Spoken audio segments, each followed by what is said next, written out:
Tonight, new developments and fallout after the conviction of Daniel Perry. Perry was found guilty of murder in the 2020 death of Garrett Foster. Now we're seeing a lot more evidence, a lot more of the evidence the state wanted admitted to the trial for the jury to see. It includes hundreds of messages Perry sent that centers around things like protests and Black Lives Matter movement. Okay, I had to do uppies. I had to grab my fucking gun, my massage gun, because my shoulder's been a little tight. Apologies for that. So you guys already know who Daniel Perry is, a convicted murderer who went to a Black Lives Matter protest, drove into a crowd, and executed Air Force veteran. What was his name? I'm forgetting his name right now. Well, but he executed a Black Lives Matter protester. And Garrett Foster. Thank you. He executed Air Force veteran Garrett Foster, and the trial was pretty unhinged. Ultimately, he was found guilty, okay? Daniel Perry was, and now Tucker Carlson and numerous other like far-right weirdos are trying to get Daniel Perry to be pardoned by Texas Governor Greg Abbott. Texas Governor Greg Abbott basically said he was going to do that immediately. He's like, come on. Immediately bring it over to my desk. I'm going to pardon him immediately. Well, while that happened, okay, during that process, more details came out. Now, during the court proceedings, we've heard that the reason why Daniel Perry got convicted of murdering a Black Lives Matter protester and not being able to utilize stand your ground in a state like Texas, where he was convicted by a jury of his peers, by the way.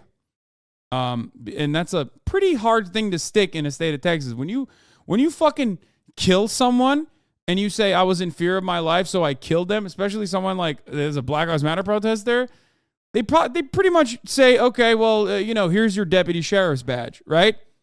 So the idea that like this person would be found fucking guilty is he had to have there had to be a lot of evidence, and certainly there was. For example, there were numerous text messages and numerous social media posts where Daniel Perry openly talked about how he wanted to kill Black Lives Matter protesters, how he fantasized about it. Okay? So just understand that. Like, the bar is exceptionally high for first-degree murder. It's exceptionally high. It's even higher in the motherfucking state of Texas. Okay? And, he got. No, it's even Rittenhouse 0.5 beta edition. Not really, because even in the Rittenhouse case, like, there is more evidence that Rittenhouse utilized to at least cast doubt.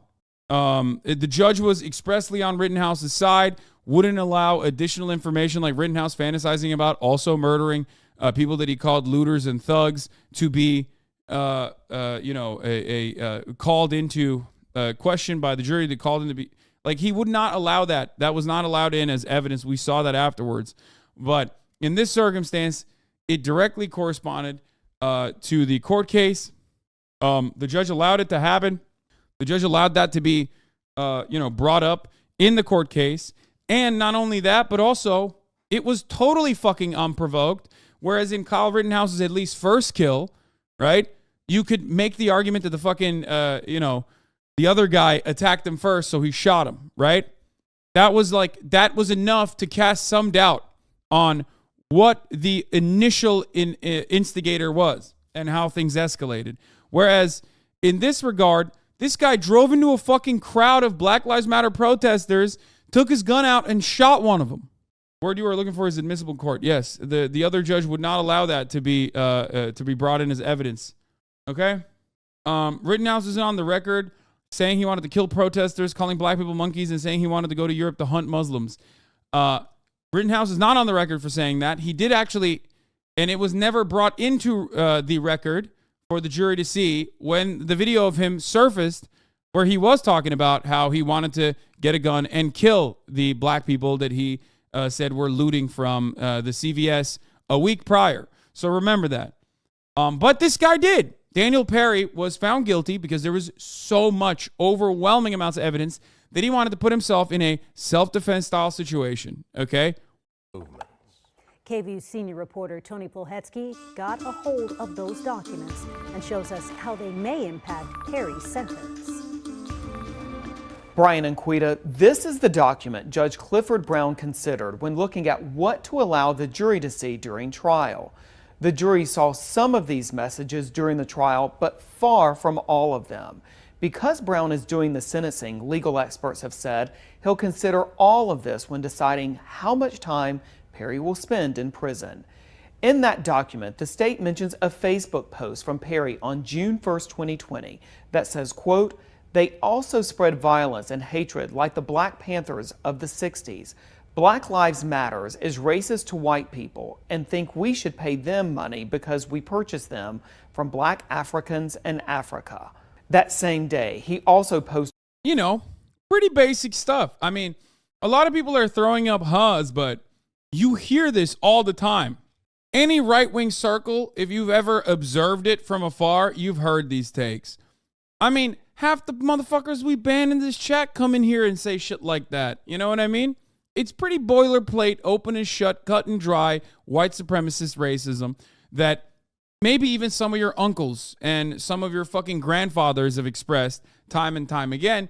It's so normal that you get blind to this kind of thing. You know what I mean? This is not like, this is literally what a lot of people say in private and in public when they're only around other white people usually. Posted on Facebook, quote, "Now it is my turn to get banned, but comparing Black Lives Matters movement to a zoo full of monkeys that are freaking out, flinging their expletive." He also posted a comment on a YouTube video titled, "Protesters, Looters Get Shot, San Antonio, Texas," saying, quote, "Glad someone finally did something." And in a text message with a friend on June 21st, 2020, that person described to Perry what the definition of self-defense is under the law. Perry responded by saying, quote, "It matters not what the law is. What matters is how much money you can spend on a lawyer and the jury," end quote. Brilliant. This guy definitely had he had some really smart legal takes, it seems. And the state also pointed to an online search Perry made where I guess he just didn't spend enough money on the jury. Now, you're saying this isn't going to change anything, though, is it? He's still going to get pardoned by that demon, isn't it? The only thing that I can see to ensure that this person does not get pardoned is if the Democratic Party and the media actually did something, and it wasn't the fucking KVUE news report with 1.5K views that is covering this shit, but actually CNN that was covering it every goddamn night with the same intensity that Tucker Carlson's been covering lies about the Daniel Perry court case in an effort to basically galvanize the base and develop support for Daniel Perry's pardon. But they're not doing that. And that's the problem. I have rarely seen this issue be covered in the media. I don't see a lot of mainstream coverage over this issue. It is seen as like a non-issue, I guess, or I don't know what the fuck it is. Or maybe the mainstream media is simply waiting for Governor Greg Abbott to end up doing a pardon so that there will be massive fucking Black Lives Matter protests in Texas and police brutality that comes along with that so that they can get more content out of it. I don't even think the media is thinking that far. I just think that they don't give a shit. So TikTok, do your thing. You know what I mean? If you want to do this, if you want to turn this into like a East Palestine, Ohio situation, what you could do is at least, constantly talk about how fucking insane this person is, especially because he repeatedly talked about murdering black people in the most racist ways possible. Okay? That's it. Do not wait until the wheeled demon decides to pardon this piece of shit, because one side is constantly begging for that pardon, demanding that it happens, and the other side is not really talking about it. That is the unfortunate reality of the situation. This is a profoundly white supremacist act. That is the point of it. They want to do it on purpose, okay? They want to pardon this guy because he went to a BLM protest, because he was fucking racist, and he drove into a crowd, and he fucking killed one of the BLM protesters. Doesn't matter if the BLM protester was white. Doesn't matter. That is irrelevant to the point of contention. He wanted to go there and pop off on people and get a legal kill, okay? The reason why Governor Greg Abbott will pardon this person inevitably, is because they want to send a message. The reason why Tucker Carlson wants this person to get a pardon is because they want to send a message. We are above the law. You are not. Law and order means law and order for you, not for us. Okay? That's the message. Understand that. Now, do I think that if this became a big stink, if this became a big dookie, and a lot of people started talking about it and going, what the fuck? You really want to pardon this guy? I mean, text messages came out where he was like trying to fuck a 17-year-old girl or a 16-year-old girl. Like, what the fuck are you? What? This guy who said he wants to kill BLM protesters, you're just going to, after he did that, you're going to pardon him? That's insane. If that happened, that is the only way you could stop Greg Abbott from actually pardoning this person. He might still even do it, even if there was, unironically, a lot of pressure on him. Okay? He typed, quote, degrees of murder charges. Those searches all happened in the weeks leading up to the protest in which Foster was shot and killed on July 25th. Perry had claimed he thought Foster raised a gun at him, so Perry opened fire. There are dozens more posts and searches mentioned in this document, many of which, again, were not admitted in trial. But this comes after Governor Greg Abbott called for an expedited review of a pardon. Yeah, here, I'll give you some more, key details of the situation. Okay, you want to see how fucked up this shit is? Here, let me show you.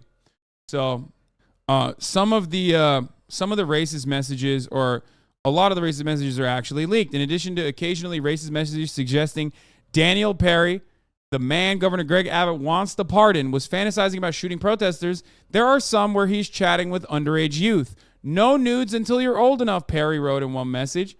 Daniel's 33. Iazuki says, okay, so I'm 16. I'll be 17 in 3 months. You sure you want me? Post contains an X indicating it was removed from the device. Smart.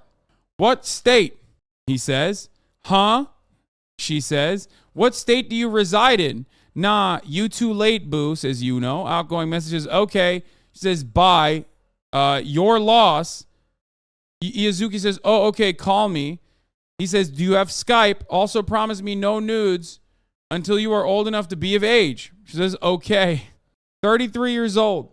Do you want a real long relationship? Yes. My man was grooming. She puts her number down. I do not think I'm ready for you to have access to my number. Last time I gave my number to a girl, she spammed my phone with underage news. I had to change my number out of fear of going to jail. Why is this happening to him regularly? He's like, yeah, if you want to talk to me, do it via Skype. That's weird. I'm going to bed. Come up with a reason why I should be your boyfriend before I wake up. He knows she's 16. I also would like to get to know you before I decide if I want you or not. He says, if I like it, I will call you. She says, I don't send nudes. For one, I'm not comfortable. You don't have to if you don't want. Look, I prefer to message for a few days before I call someone. You know, get to know them on an individual basis, like their personality and stuff. I work in a field where I have to be careful not to lose my security clearance because without it, I lose my job. This, again, another fucking military guy with security clearance, by the way, doing some insane shit. This is what happens when the military is the largest. It's the largest fucking, jobs provider in the country. You get a lot of brilliant motherfuckers. Okay? Look, I prefer to message for a few days before I call someone. You know, get to know them on an individual basis. I work in a field where I have to be careful and not lose my security clearance. So why an old man like me? He says, what do you mean? She says, I don't want you. A review of Daniel Perry's cell phone extraction revealed Kick Messenger exchanges between Kick account Daniel and Knives from Trigun and Kick account or on or about Savage Skills. How old are you again? Outgoing message. I never told you, lol. Lol, nope. I guess bye. What? What do you mean by? I am too old. Crying emoji, he says. How old are you then? He says 30. Plus, I am active duty military. My gosh, you old enough to be my dad. But I'm not upset because we can still be friends. I have friends 6 to 20 years of age. I'm a weird person. I feel numb most days. And when I'm not numb, it is because I'm playing video game or my cats. I wonder if I've banned this guy from my chat. Every time I see people like this, I'm like, I wonder. Daniel Perry, the man who Governor Greg Abbott wants to pardon, also chatted with an account known as Rainbow that wanted to do BDSM play and had told Perry they were soon to get their driver's license. It's unclear how old the Rainbow user is. Dude, military people who play video games are not looking great right now. I'm going to be honest with you. Okay? That's like, there's a lot of motherfuckers in the chat that fit that bill, that fit that profile. Okay. Thread shows Rainbow's an adult. Daniel Perry, who drove for Uber, admitted to killing a homeless man by accident, hitting a pedestrian with his car, and also said he'd been arrested for public intoxication, but had to convince the officer not to get him on a DUI. Well, now he's going to also convince, Governor Greg Abbott not to give him a fucking murder charge. So that's cool. According to this reporter, Rainbow was 26 at the time of the chats, which does not change that Perry had been chatting with at least one person who explicitly stated they were underage. Perry had told him not to send him nudes until they were old enough. Daniel Perry also admitted during a police interrogation that the man he shot did not aim his rifle at Perry because Foster did not lift his rifle out of the low ready position, which had its safety on and didn't have a round in the chamber. Remember Daniel that. Perry's police. I mean, here, this is like the most damning piece of evidence, by the way, that he just like shot him for no fucking reason. Here. I know this is a really stressful time. Oh my God, oh my God, oh my God, he's dead. Oh God. Footage of Daniel Perry's police interview after he killed Garrett Foster was played in the courtroom during his murder trial. Former Austin Police homicide detective David Fugit was the one to conduct the interview with Perry. In it, Detective Fugit had Perry demonstrate how Foster carried his rifle. How high did that barrel come up? We're not worried about right now. Okay, was it aimed at you? I believe it was aimed at me. I believe he was going to aim it at me. I didn't want to give him a chance to aim at me, you know? That right there is the zinger. I didn't want to give him a chance to aim at me. That's it. Like, he openly admitted that the other dude wasn't even fucking aiming his rifle at him. Okay? He was just scared, and he did a fucking accidental oopsie murder. Who amongst us hasn't done that? You know what I mean? That's it. That's it. That's the most important fucking piece of evidence right there throughout that entire interrogation. He just straight up said, I didn't want to give him a chance to aim it at me. You know? He got comfortable, and he told the detective the truth about what happened.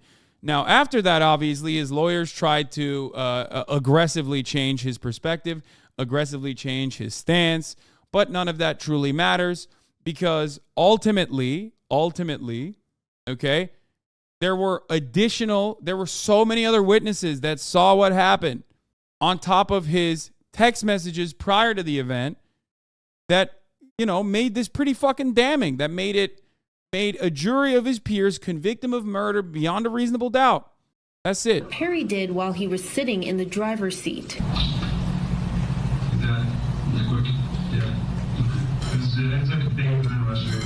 I don't want to get shot, so. Perry said he shot 5 times. He believes the whole encounter was less than 15 seconds. Is he active military? Do they just not run at all anymore? Man, listen, he did basic already. He's done. He's done with the hard stuff years ago. Look at his search history. The normal night for Daniel Perry is just Googling good chats to meet young girls, followed by degrees of murder charges and attack on Jews in Texas. Here it is. A review of Daniel Perry's cell phone extraction revealed that on or about an unknown date in an unknown county in Texas, a possible search in Safari for good chats to meet young girls. Come on now. He also Googled attack on Jews in Texas. He also literally said, I might go to Dallas to shoot looters. What else you want? Am I racist for thinking the way the Black Lives Matter movement is like a bunch of monkeys flinging shit at a zoo? He said racist due to the fact that they demand white people give their houses to poor black family and the way protests always seem to turn violent. For example, my parents own a 4-bedroom house and the BLM movement believe that my parents should give their house to a poor black family and pretty much live in a 1-bedroom house that they should buy with money that they don't have. Now, under normal circumstances, you look at a situation like this and you go, oh, like this is the ramblings of a schizophrenic madman. But in the United States of America, a nation that never actually solved or addressed its white supremacist underpinnings with routine white nativist, white nativist, well, natalist too, white nativist and white supremacist propaganda, okay? You look to that and you go, that's in some respects, while also definitely a violent criminal, is a victim of that kind of propaganda. This doesn't happen on its own. Nobody is born and then immediately they start thinking like this. They are conditioned into thinking like this, okay? There are so many people who think like this because They watch Fox News. They watch Newsmax. They watch all the fucking right-wing media say exactly these words. Where do you think he came up with this idea? You think he cooked it up in his own mind? No. I mean, obviously, it's not great that he's probably a fucking absolute dumbass, right? Who doesn't even have, he lacks the media literacy or the comprehension to like fully understand what the fuck he's watching, what the fuck he's looking at. You know what I mean? That's it. We already covered the underage youth text message. Here's Daniel Perry messaging someone named Rainbow. We looked at that. You know, there's 76 pages of this shit. Stop body shaming our soldiers, please. They might have to invade some powerless country at a moment's notice, so chillin' is important. Worst anime. His mind does not cook anything. He's got to Uber Eats a single thought. Yeah, I mean, that's it. He has to be force-fed this kind of propaganda, and he ate it hook, line, and sinker because, you know, it corresponds to his fucking worldview of being like a terrified monster that thinks that like the shadows are out to get him, that thinks that like black people want to come to his parents' house and fucking take it over and shit. Pardon for Perry. Judge Brown still has not set a date for Was that an MHUD joke? Attack on Jews, the worst anime? Now that one is definitely fascist. You know what I'm saying? Like make no mistake. Some people say, oh, I don't know if Attack on Titan is fascist or not. Attack on Jews, certainly fascist. Sentencing. Back to you. Tony, thanks a lot. All new tonight, Garrett Foster's fiancée, Whitney Mitchell, issued a statement about this new evidence. It reads, quote, "This evidence only shows what we've known already, that Daniel Perry went to the scene because he wanted to harm someone who believed in the rights of black communities. The unsealed evidence is despicable and only makes us more proud that Garrett fought for a more just, less racist world. We hope the governor considers this evidence before pushing for a painful and unjust pardon."